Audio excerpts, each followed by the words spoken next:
زمان همه چی عوض میکنه.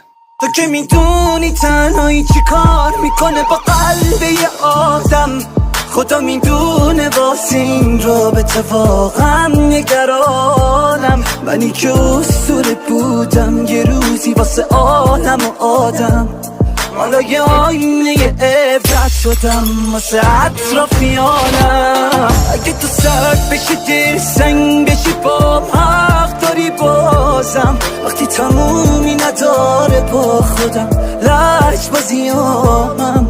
حتی یه چند سالی پیرتر شدم از هم بازیامم. انقدر تنهایی دیدم که عاشق تنهاییامم.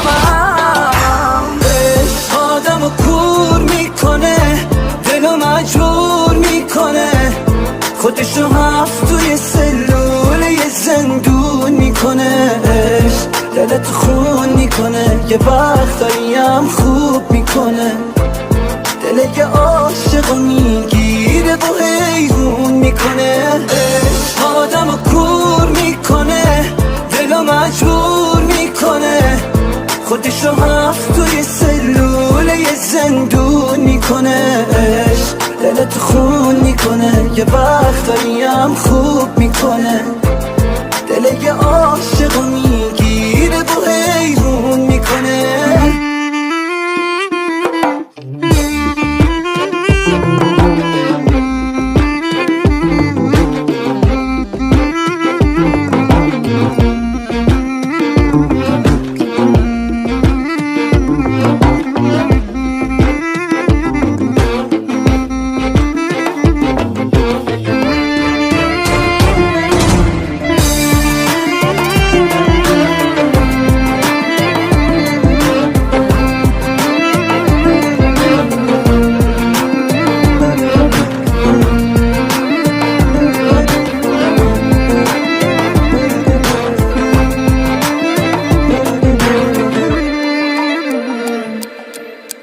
نمیتونستم از پیشت برم، نمیشد که بمونم.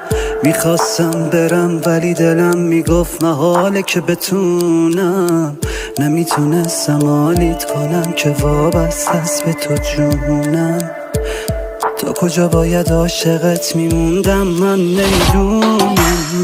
یه جوری رفتی خشکم زد دلم مونده تو بارون. تصمیم تو گرفتی آخرش تو جای هر دوتامون رفتی و ماتم زد چشام خسته به راهمون.